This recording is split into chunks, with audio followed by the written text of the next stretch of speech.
다뤄졌습니다. 은혜 받기 바랍니다. 시작. 할렐루야. 반갑습니다. 은혜 받으시기 바랍니다. 반갑습니다. 아멘. 반갑습니다. 아멘. 일주일 만에 이렇게 뵙는 것 같아서 참 너무 반갑고 너무 또 감사합니다. 여러분, 우리 지난 한 주 동안에 장마로 인해서 이 땅이, 이 나라가 참 많은 어려움이 있었습니다.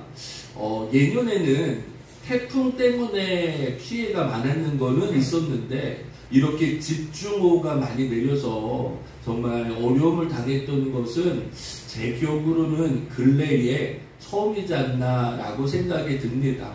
여러분, 참 생각해보면 우리가 매년마다 태풍이 불다 보니까 그 침수가 잘 되는 지역들이 얼마나 대비를 많이 했겠어요. 얼마나 준비를 많이 했겠습니까? 그런데도요, 여러분, 이렇게 우리가 준비를 많이 해도 어려운 문제를 만날 수 있는 것이 바로 또 우리의 부족하고도 연약한 인생인 것 같습니다. 물론 우리가 더 잘 준비해야 되고, 우리가 잘 준비했더라면 인재가 발생하지 않았을 텐데, 사람들이 부주의하고 또 우리가 때로는 방심하다 보면 이렇게 또 어려운 일을 만나는 것도 현실인 것 같습니다.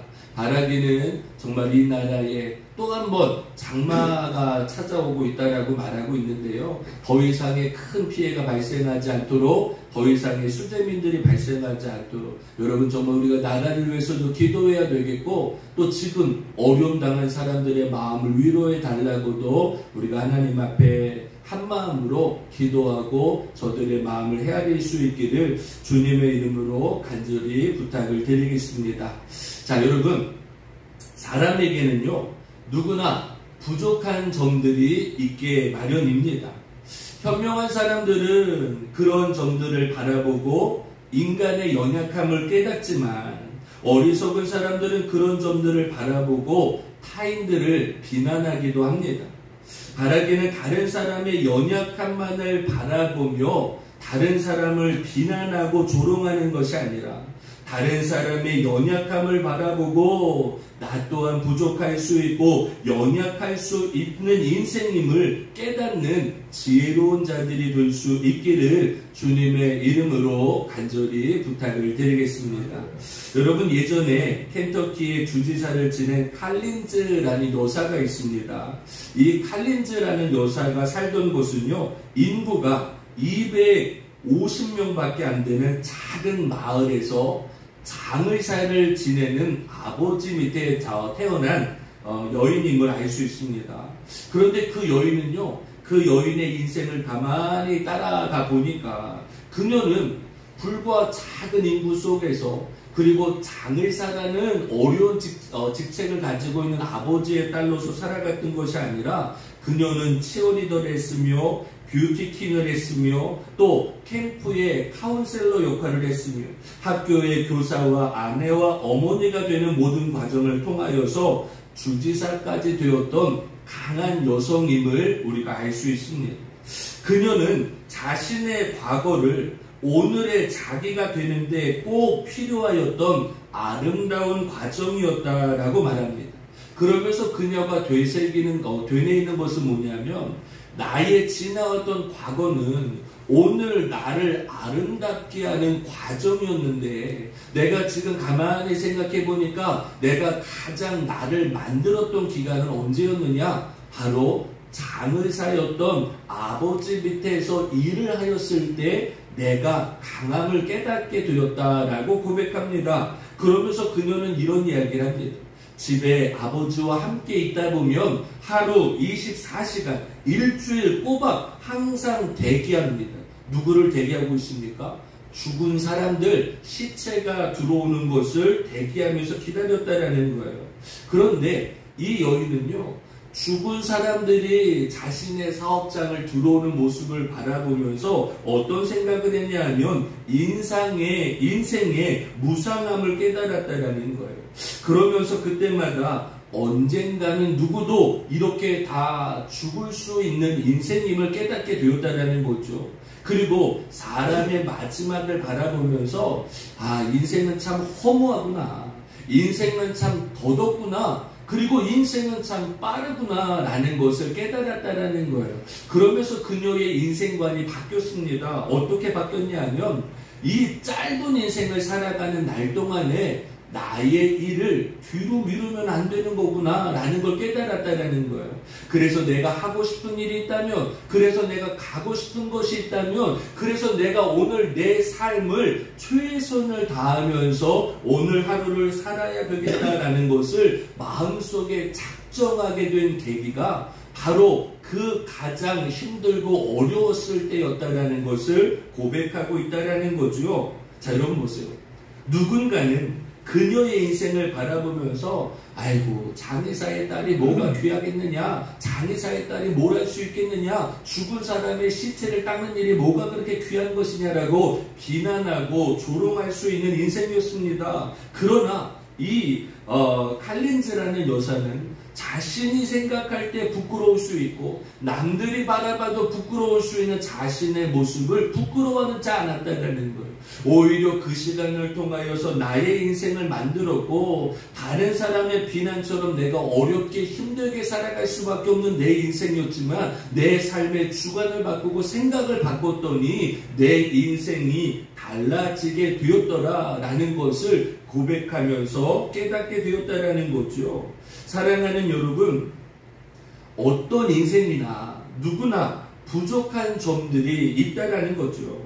어떤 사람은 육체의 가시가 있습니다. 어떠한 사람은 건강의 가시가 있습니다. 어떠한 사람은 환경과 물질과 가정의 짐을 짊어지고 살아가는 사람들도 분명히 있다라는 거죠. 중요한 것은 그 가시가 내 인생을 멈춰서게 하거나 내 삶을 회방하거나 나를 불행하게 만들어서는 안 된다는 거죠. 누구도 가시가 존재할 수 있으며 그 가시로 인해서 아파하거나 힘들어할 수 있지만 중요한 것은 그 가지를 지금 당장 뽑아버리는 것만이 능사가 아니라 그 가시로 인하여서 하나님이 오늘 우리에게 주시는 계획이 무엇인가를 발견할 수 있다면 오늘 내 안에 나를 아프게 하고 힘들게 하고 외롭게 하는 가시일지라도 그 가시가 빨리 사라졌으면 좋겠다. 물론 사라지는 게 중요하고 감사한 일이지만 그 가시가 나에게 있음으로 인해서 하나님 오늘 나에게 말씀하시고 싶어 하시는 것이 무엇인지, 오늘 하나님 내 인생을 어떻게 살아가길 바라시는지, 왜 내 인생에 이 가시가 나에게 주어졌는지를 깨닫고 발견할 수 있다면 여러분, 우리의 인생은 남들이 바라보는 것처럼 아이고 그 가시가 얼마나 아파, 그 가시가 얼마나 힘들어, 아이고 그 짐이 얼마나 무거워, 이렇게 불행의 가시가 아니라 오히려 나에게 그 불행일 수밖에 없는 가시가 내 삶을 바꿀 수 있는 축복의 가시가 될 수 있기를 주님의 이름으로 간절히 축원드리겠습니다. 자, 그런 의미에서 오늘 본문을 보면 바울의 육체에 주어진 가시는 과연 어떠한 가시였을까를 생각해 볼 수 있습니다. 여러분, 오늘 성경에 나와 있는 바울이 말하고 있는 이 가시를 헬라어 원문으로 보면 십자가나 가시 등으로 번역할 수 있습니다. 그러니까 가시는 바울에게 있어서 자신의 사역과 자신의 모든 삶을 회방하고 활동을 막는 이 막힘의 거리였을 수 있다는 거죠. 견해에 따라서는 바울의 육체의 가시를 육적인 질병, 그러니까 두통이나 간질이나 안질 같은 육체의 질병으로 바라보기도 합니다. 그러나 어떤 사람들은 이렇게도 말합니다. 그가 사역을 감당하면서 끊임없이 뒤따르는 박해와 또 바울이 복음을 증거하면서 육체적으로 따라오는 그 수많은 유혹과 핍박들이 아마도 바울의 가시였지 않겠느냐라고 바라보는 사람도 있습니다. 자, 여러분도 어떻습니까? 바울의 육체의 가시가 뭐라고 생각합니까? 자신에게 임했던 육체의 고통이라고 생각합니까? 아니면 복음을 증거하다가 당하는 어려움이라고 생각합니까? 물론 두 가지가 다 맞을 수 있죠. 그런데 바울은 성경에 보니까 그 육체의 가시가 얼마나 힘들고 얼마나 아팠으면 하나님 앞에 기도합니다. 주여, 나의 육체의 가시를 좀 없애주옵소서, 제거하여 주옵소서라고 주님 앞에 3번이나 간구하는 것을 바라볼 수 있다는 거죠. 그러니까 여러분, 바울에게 있어서 그 육체의 가시는 어찌되었건 본인에게 부담이 되고 아픔이 되고 어려움이 되었다는 것을 알 수 있습니다. 그런데 오늘 성경에 보면 바울은 이 육체의 가시를 통하여서 또 다른 하나님의 은혜를 깨닫게 되기도 합니다. 그리고 바울은 자신에게 임했던 이 육체의 가시가 아픔으로만 다가왔던 것이 아니라 오히려 이 육체의 가시가 하나님의 은혜였음을 깨닫게 되는 중요한 계기를 만들기도 하였다라는 거예요. 그러므로 오늘 본문의 말씀을 통하여서 바울에게 임했던 육체의 가시는 무엇이고 바울은 그 육체의 가시를 통해서 무엇을 깨닫게 되었는지를 나누면서 함께 은혜를 나누도록 하겠습니다. 자, 첫 번째 우리가 살펴볼 수 있는 것은 육체의 가시를 잘 헤아릴 수 있어야 된다라는 거죠. 자, 오늘 본문의 7절입니다. 다 같이 한번 읽어볼까요? 시작. 여러 계시를 받은 것이 지극히 크므로 너무 자만하지 않게 하시려고 내 육체의 가시 곧 사단의 사자를 주셨으니 이는 나를 쳐서 너무 자만하지 않게 하려 하십니다. 아멘. 자, 여러분 한번 우리 생각해 봤으면 좋겠어요. 자, 저 좀 보세요. 여러분, 육체의 가시가 마귀의 장난이라고만 생각합니까? 아니면 하나님의 뜻이라고 생각합니까? 여러분들은 어떻게 생각합니까? 오늘 나에게 주어진 이 육체의 가시, 오늘 내 안에 존재하고 있는 이 아픔을 마귀가 나를 장난치는 가시라고만 생각합니까? 아니면 하나님이 오늘 나에게 허락한 육체의 가시라고 생각합니까? 여러분, 성경에 보면 이런 말씀이 있습니다. 사랑하는 자들아, 영을 다 믿지 말고 오직 영들이 하나님께 속하여 있나 분별하라는 거예요. 여러분, 지금 보세요. 우리는 내 삶에 나타나고 있는 모든 일들을 분별해야 됩니다.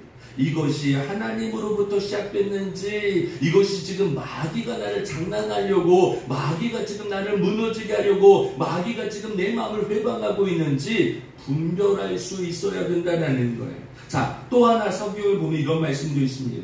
우리가 이것을 말하거니와 사람의 지혜가 가르친 말로 아니하고 오직 성령께서 가르친 것으로 하니 영적인 일은 영적인 것으로 분별하느니라 라고도 말씀합니다.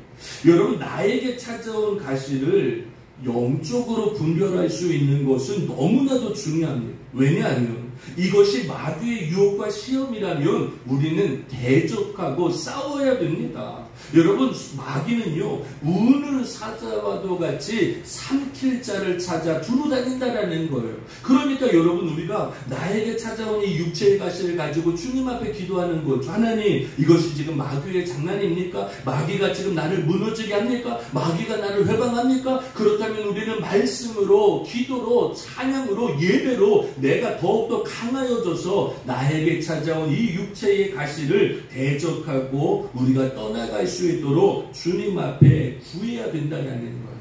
그런데 여러분, 어쩔 때는요, 내가 나에게 찾아온 이 육체의 가시를 가지고 하나님께 기도하는데 이것이 마귀의 장난인 것 같지 않을 때도 있어요. 마귀가 나를 시험할 거라면 더 큰 문제를 주었을 텐데, 마귀가 나를 유혹할 거라면 더 어려운 문제를 주었을 텐데, 그래서 내 마음이 불안하고 걱정이 되고 염려가 될 텐데, 어쩔 때 나에게 찾아온 이 육체의 가시를 붙들고 내가 하나님께 기도하는데 이것이 하나님의 뜻인 것 같은 느낌이 들 때도 있는 거예요. 하나님, 나에게 이 육체의 가시를 통해서 무엇을 깨달으라고 말씀하시나? 나에게 오늘 이 실패와 아픔과 어려움을 통해서 하나님 나에게 말씀하시고 하나님 나에게 보여주실 뜻이 있는가? 여러분, 기도하다 보면요, 이것이 마귀의 장난인지 하나님의 계획인지를 내가 하나님 나를 깨닫게 하실 때가 분명히 있다라는 거예요. 여러분, 성경에 보니까 하나님은요, 참 놀랍게도요, 마귀하고 대화하는 장면도 성경에 기록되어 있습니다. 욥기 1장 8절에 보니까 이렇게 말씀합니다. 여호와께서 사탄에게 이르시되 내가 내 종 욥을 주의하여 보았느냐? 그와 같이 온전하고 정직하여 하나님을 경외하며 악에서 떠난 자가 세상에 없느니라 라고 하나님 마귀에게 말씀합니다. 그러니까 사탄이 뭐라고 말합니까? 하나님, 욥이 어찌 까닭 없이 하나님을 경외하겠습니까? 하나님께서 그와 그의 집과 그의 모든 소유물을 울타리로 두르신 때문이 아닙니까? 주께서 그의 손으로 하는 말을 복되게 하사 그의 소유물이 땅에 넘치게 하셨습니다. 이제 주의 손을 펴서 그의 모든 소유를 치소서. 그리하시면 틀림없이 하나님을 욕하며 저주하지 않겠습니까? 라고 마귀가 하나님께 대답합니다. 그러니까 하나님 뭐라고 말씀하십니까? 하나님 다시 한번 사탄에게 이르십니다. 내가 그의 소유물을 다 너의 손에 맡기니 다만 그의 몸에는 내 손을 대지 말지니라. 사탄이 곧 여호와 앞에 물러가니라 라고 말합니다.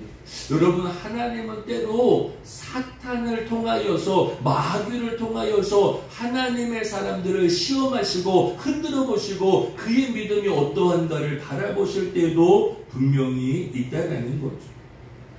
오늘 바울도 마찬가지입니다.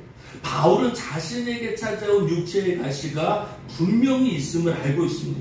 그리고 그 육체의 가시는 자신이 받은 것이 너무 크기에 나를 자만하지 않게 하시려고 하나님께서 나에게 사탄의 사자를 보내셨다는 것을 알기에 이와 같이 고백하고 있다는 거예요.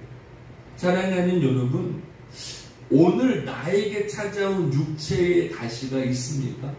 여러분, 그 육체의 가시가 무엇입니까? 여러분, 그 육체의 가시를 내가 알고 있습니다.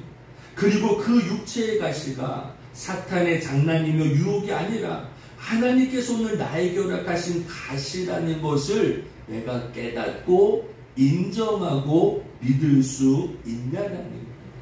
여러분, 저는요 그런 것 같아요.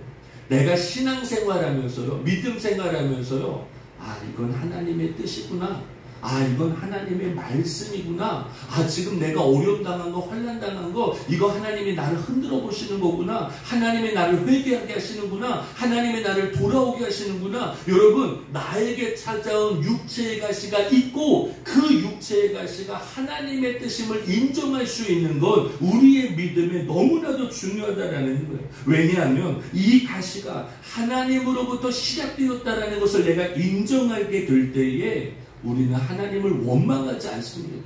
여러분, 우리 원망할 때 있잖아요. 불평할 때 있잖아요. 하나님 나에게 왜 이런 육체의 가시를 주십니까? 왜 하나님 나를 실패하게 하셨습니까? 하나님 왜 내 자녀에게 이렇게 어려운 문제를 주십니까? 하나님 왜 내 인생에, 내 삶에 이렇게 아픔을 주십니까? 어쩔 때 원망하고 불평할 때도 있습니다. 그러나 이 육체의 가시가 하나님 나를 더 크게 사용하시려고, 하나님 나를 교만하지 않게 하시려고, 하나님 나를 자만하지 않게 하시려고 나에게 가시를 주셨구나라고 느껴진다면 하나님을 원망하지 않는다라는 거예요. 또 하나, 여러분, 이것이 하나님으로부터 시작된 것을 깨닫게 될 때에 이 가시를 통하여서 하나님의 뜻이 무엇인지를 찾으려고 기도하게 된다라는 거예요.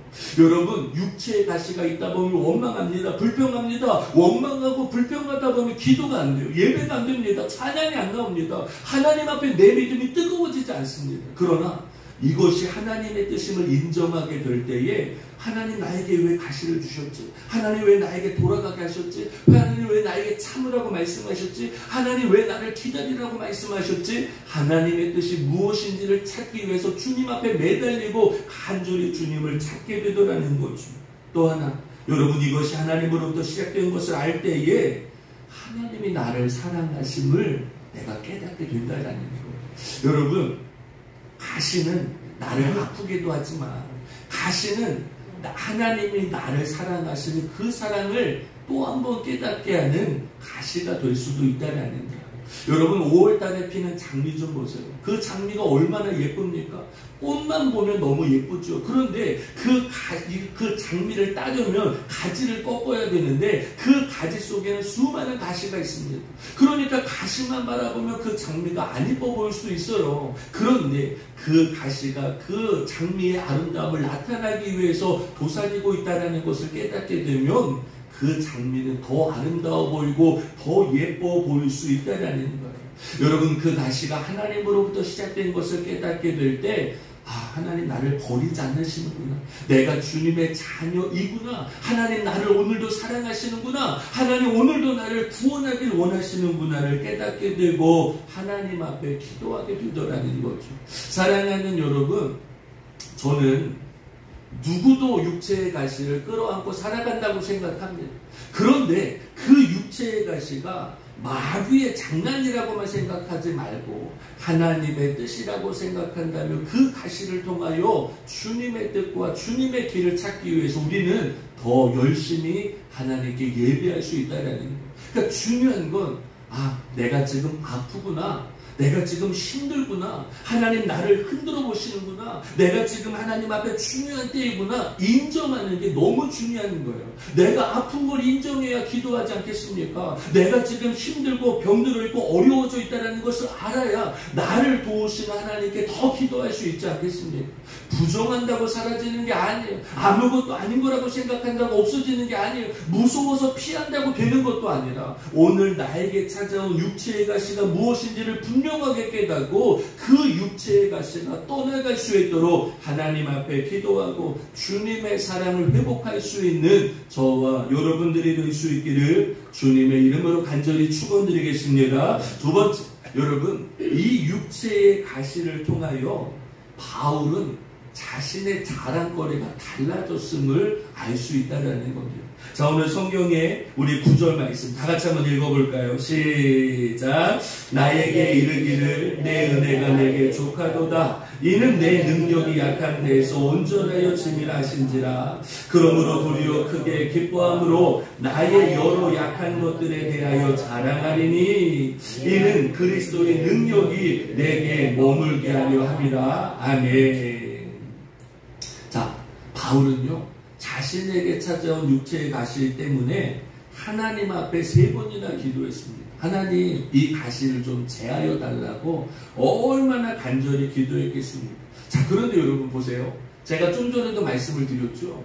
바울은 자신에게 찾아온 육체의 가시가 하나님께로부터 시작된 것을 알았습니다. 그럼에도 불구하고 바울은 3번이나 주님께 간구합니다. 왜 그랬을까요? 여러분 저는 그 이유를 이렇게 찾습니다. 생각해 보세요. 바울이 지금 뭐 하는 사람입니까? 하나님의 복음을 전해야 되는 사람이에요. 그런데 바울이 예를 들어서 나를 괴롭히는 사람들 때문에 내가 너무 힘들어서 그것이 나의 육체의 가시가 됐든 아니면 내가 안질이나 아니면 간질이나 아니면 이런 육체의 질병 때문에 복음을 증거하다가 내 육체의 어려운 모습을 사람들에게 보이게 되면 여러분 사람들이 뭐라고 말하겠습니까? 야, 하나님을 믿는 사람이 자신의 병도 낫게 하지 못하여서 야, 하나님을 믿는 사람이 저렇게 병들어서 아파서 괴로워해서 무슨 하나님의 복음을 증거할 수 있겠느냐? 여러분 아마도 바울은요 자신의 이 모습과 자신의 생각이 약해진 모습을 보이고 싶지 않은 거예요. 그러니까 하나님 내가 복음을 전하려면 하나님 내가 주님의 일을 감당하려면 나에게 있는 이 육체의 가시는 떠나가는 게 내 생각에 맞습니다. 그러니 하나님의 뜻인 건 맞지만 하나님 이 육체의 가시를 나에게서 떠나가게 하여 주옵소서라고 주님 앞에 기도했다라는 거죠. 자, 그런데 주님의 대답은 어땠을까요? 여러분 여러분 주님의 대답은 참 간결합니다. 주님 바울에게 뭐라고 말씀하셨습니까? 바울아, 내 은혜가 너에게 족하도다 라고 말씀합니다. 여러분, 내 은혜는 누구의 은혜입니까? 하나님의 은혜를 말하는 거예요. 바울아, 나의 은혜가 너에게 이미 족하게 임하여 있어 라고 하나님 말씀하고 있는 거예요. 여러분, 우리는 주님 앞에 기도하지 않습니까? 하나님, 나 너무 부족합니다. 하나님, 나에게 돈이 부족합니다. 하나님, 나에게 건강이 부족합니다. 하나님, 나에게 환경이 부족합니다. 하나님, 나를 도울 수 있는 사람이 부족합니다. 하나님, 내가 열심히 주님의 일을 감당하길 원하는데 아무도 나를 도와주지 않습니다. 아무도 나에게 힘을 주지 않습니다. 여러분, 우리는요, 있는 것은 바라보지 못하고 없는 부족함 때문에 하나님께 원망하고 불평할 때가 있지 않냐라는 거예요. 여러분, 어떻습니까? 하나님의 은혜가 오늘 나에게 부족합니까? 아니요. 저는 그렇게 생각하지 않아요. 하나님의 은혜는요, 어제나 오늘이나, 아니요, 내가 주님을 믿은 그 순간이나 지금이나, 아니요, 내가 늘 기뻐하고 감사할 때나, 지금 내가 어려움을 당할 때나, 하나님의 은혜는 한 번도 달라지지 않았습니다. 문제는 뭡니까? 내가 하나님의 은혜를 잘못 바라보고 하나님이 이미 나에게 은혜를 주셨는데, 하나님이 이미 나에게 놀라운 축복을 주셨는데 내가 그것을 떨쳐버리고 내가 그것을 뒤로하고 나의 정욕과 나의 욕심이 앞서서 하나님의 은혜를 가리다 보니 하나님의 은혜가 부족해 보일 수밖에 없는 거예요. 사랑하는 여러분, 오늘도 하나님의 은혜는 나에게 족하게 임하시는 줄로 믿습니다. 그러므로 그 하나님의 은혜를 다시 한번 우리가 주님 앞에 구해야 될 줄로 믿습니다. 또 하나, 하나님은 바울에게 뭐라고 말씀하셨을까요? 나에게 이르시기를 내 은혜가 내게 족하도다. 이는 내 능력이 약한 데서 온전하여짐이라 라고 말씀합니다. 여러분, 바울이 생각했던 것은 뭐냐면, 내가 건강해야 능력을 나타낼 수 있지 않습니까? 내가 아무 문제 없어요. 내가 모든 환난에 떠나가야 근심 걱정이 없어요. 내가 마음껏 내 능력으로 주님의 일을 감당할 수 있지 않습니까? 라고 바울은 생각했는지도 몰라요. 그러니까 여러분, 바울은요, 복음 전하는 자리마다 뭐라고 자랑했는 줄 아십니까? 야, 여러분요, 나는 히브리인 중에 히브리인입니다. 자신이 히브리인이며 아브라함의 자손이라는 것을 자랑합니다. 내가 복음을 전하다가 얼마나 수고했는지 아십니까? 복음을 전하다가 매 맞을 때도 있습니다. 복음을 전하다가 옥에 갇힐 때도 있습니다. 복음을 전하다가 내가 이렇게 수많은 죽을 고비를 넘기기도 하였습니다라고 자신을 자랑할 때도 얼마나 많았습니까?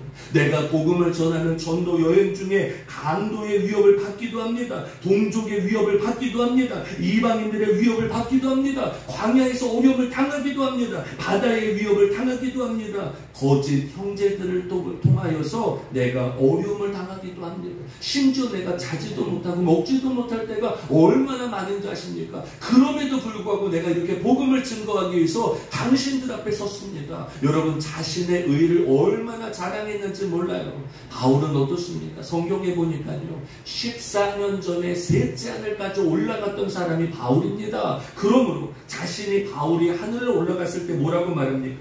그가 낙원으로 이끌려가서 말로 표현할 수 없는 하나님의 말씀을 들었도다 라고 할 정도로 바울은 자랑할 거리가 너무나도 많았던 사람입니다.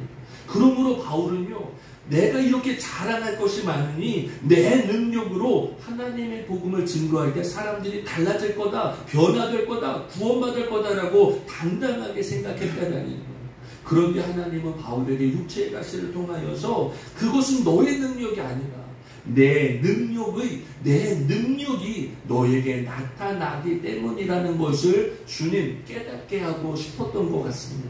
사랑하는 여러분, 오늘 어떤 사람은 그렇게 말할 거예요. 내가 이렇게 열심히 믿음으로 살아왔습니다. 내가 이렇게 열심으로 최선을 다해서 하나님의 일을 감당했습니다. 여러분, 그것이 나의 능력입니까? 그것이 나의 권세입니까? 내가 가지고 있는 힘입니까? 아니에요. 여러분, 내가 지금까지 하나님의 일을 할 수 있는 것, 내가 지금까지 믿음으로 살아올 수 있는 것, 내 능력이 아니라 하나님의 능력임을 우리가 깨달을 수 있어야 될 줄로 믿습니다.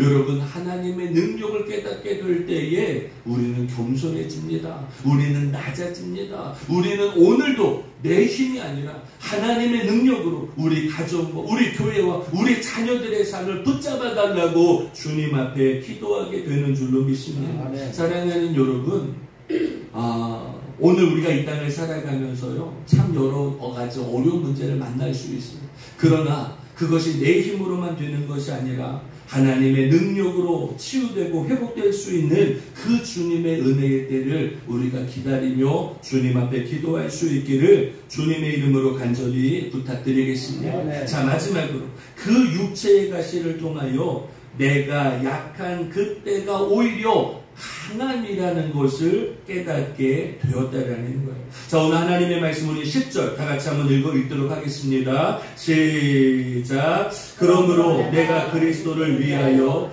약한 것들과 능욕과 궁핍과 박해와 곤고를 기뻐하노니 이는 내가 약한 그때의 강함이라. 아멘. 자, 여러분, 바울은요 자신에게 찾아온 육체의 가시가 무엇인지를 알게 되었습니다. 자, 그리고 바울이 깨달은 것은 무엇입니까? 내가 지금 누구를 위해 살아가야 되는지도 바울은 깨닫게 되었다라는 거예요. 사랑하는 여러분, 오늘 저와 여러분은 지금 누구를 위해 살아갑니까? 지금 무엇을 위하여 살아갑니까? 여러분, 지금 우리가 무엇 때문에 이 자리에서 예배하는 거예요? 여러분, 무엇 때문에 이렇게 장맛비가 임하고 있는, 이렇게 먼 길을 차를 타고 와야 되는데, 내가 피곤하고 지쳐 있음에도 불구하고 주님 앞에 예배하는 이유가 과연 뭐냐라는 거죠. 지금 세상에 많은 사람들은 이 주말이 얼마나 세상으로 자신의 인생을 찾아서 나갑니까? 그런데 우리가 무엇 때문에 매주마다 이 자리에 모여서 주님 앞에 예배하고 있습니까? 바로 그리스도를 위하여 살아가는 삶이기 때문이라는 거예요.